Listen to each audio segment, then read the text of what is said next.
Guys आज आपके लिए बहुत बड़ी अपडेट लेकर आया हूँ। ये अपडेट आपको झटका भी दे सकता है। अगर आप सीएसपी चलाते हैं या एपीएस चलाते हैं तो ये आपके लिए बहुत बड़ी, ताकि मैं आपको समझा पाऊँ कि आप किस तरह का झटका आपको लगने वाला है। गाइस अगर आप एपीएस चलाते हैं या सीएसपी संचालक हैं तो ये आपके लिए बहुत बड़ी अपडेट आई है जो कि सरकार ने लागू कर दिया है। आप सुनते होंगे कि इसके बारे में जानना है। गाइस अगर एनपीसीआई के बारे में आप नहीं जानते तो इस वीडियो में आपको लास्ट तक बने रहना है। मैं आपको पूरी डिटेल्स में बताऊंगा कि एपीएस और सीएसपी के लिए। गाइस अगर आप हमारे चैनल पे न्यू हैं तो हमारे चैनल को सब्सक्राइब करें, इस वीडियो को शेयर करें ताकि ज़्यादा से ज़्यादा लोगों को इस बात की जानकारी हो सके। अगर आप सीएसपी लेना चाहते हैं या डिस्ट्रीब्यूटर लेना चाहते हैं तो हमसे कॉन्टैक्ट कर सकते हैं। मैं अपना नंबर नीचे डिस्क्रिप्शन में दे दूँगा, वहाँ से आप हमसे कॉन्टैक्ट कर सकते हैं। Guys national payment corporation of India, ठीक है गाइस, तो ये हर एक सीएसपी एपीएस पे लागू कर दिया गया है। रीज़न इसका क्या है ये जान लीजिए।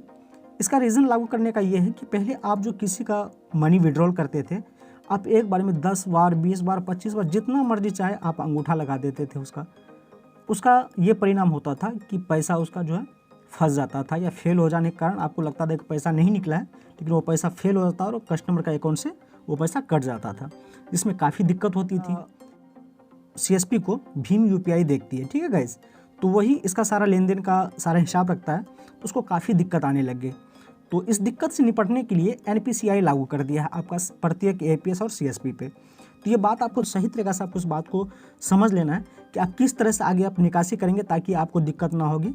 क्योंकि अब का एनपीसीआई लागू जब से हुआ है तब से इसमें यह कर दिया है कि आप प्रत्येक कस्टमर का पैसा तो निकाल सकते हैं, बाकायदा उसमें कुछ रूल्स लागू कर दिया गया है। किसी का आप मिनी स्टेटमेंट देखते हैं या बैलेंस इंक्वायरी करते हैं या उसका विड्रॉल करते हैं तो 30 मिनट का डिफरेंस आपको होना चाहिए, ठीक है गाइस। तो 30 मिनट का डिफरेंस आप कैसे उसका ये करेंगे, तो 30 मिनट का डिफरेंस के लिए जैसे कि आपने किसी का बैलेंस इंक्वायरी किया और फिर चाहते हैं कि बैलेंस इंक्वायरी करके हम उसका तुरंत निकाल लेंगे, तो ऐसा आपको कतई नहीं करना है क्योंकि ऐसा परमिट देता ही नहीं है। अब एनपीसीआई बहुत बड़ी ये नियम लागू कर दिया कि अब 30 मिनट तक अगर आप किसी का बैलेंस इंक्वायरी कर लिए तो आप 30 मिनट के बाद ही उसका विड्रॉल कर सकते हैं या मिनी स्टेटमेंट देख सकते हैं। ये नियम 27 जनवरी 2022 से लागू कर दिया, प्रत्येक सीएसपी और एपीएस पे लागू हो गया। तो गाइज इसमें आपको क्या करना है कि आप अगर किसी का विड्रॉल करते हैं या मिनी स्टेटमेंट देखते हैं या बैलेंस इंक्वायरी करते हैं तो आपको उनसे कस्टमर से पूछ लेना है कि जनाब मैं आपका जो आप बैलेंस इंक्वायरी करेंगे तो सिर्फ इंक्वायरी होगा, आधा घंटे के बाद ही निकाल सकते हैं। तो उससे क्लियरली आपको पूछ करके उस पर ये करना है। ये नहीं कि आप अंगूठा लगा दिए फिर उसके बाद सोचते हैं कि दोबारा हम उसका निकाल लेंगे, पहले इंक्वायरी कर लेते हैं बैलेंस फिर उसके बाद दोबारा निकाल लेते हैं, बट ऐसा नहीं होगा क्योंकि 30 मिनट का डिफरेंस आपको देना ही पड़ेगा। आप कोई भी काम करते हैं तो उसमें 30 मिनट का डिफरेंस आपको पक्का ही देना पड़ेगा क्योंकि ये एनपीसीआई ने लागू कर दिया है। आप उस बीच में कितना ही माथा रगड़ लेंगे कोई फ़ायदा होने वाला नहीं है। इसीलिए गाइस ये आपको बात ध्यान रखना है कि प्रत्येक 30 मिनट का ही डिफरेंस लेकर के आपको चलना है। ये आपको 27 जनवरी 2022 से लागू कर दिया गया है। इसमें क्या होता है कि आपको पैसा फंसने का चांस नहीं रहता। अगर एक बार में हुआ तो ठीक है, नहीं हुआ तो आप 30 मिनट का वेट करेंगे, उस बीच में आप फंसेगा नहीं। अगर आप वही जो बार बार करते थे तो उसमें आपको पैसा फंसने का चांस होता था, तो जिसमें कि आपको भी दिक्कत होती थी, कस्टमर्स आपको आकर के परेशान करता था, फिर बैंक को परेशान होती थी। तो इसमें आप किसी तरह का दिक्कत नहीं है।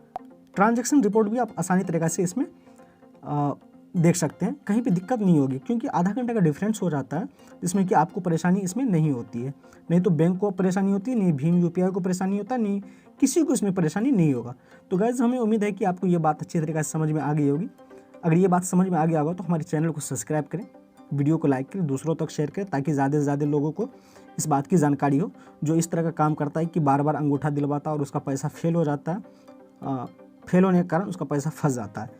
इसमें काफ़ी दिक्कत की सामना करनी पड़ती थी, तो अब ऐसा नहीं होगा। तो इसमें आपको भी ध्यान रखना है निकालते वक्त कि किसी भी कस्टमर का एक ही बार में जितना भी निकालना है एक ही बार में निकालना है, बार बार हमको ट्राई नहीं करना है। तो इस बात को आपको बाखूबी समझ में आ गया होगा। मिलते हैं नेक्स्ट वीडियो में, तब तक के लिए जय हिंद।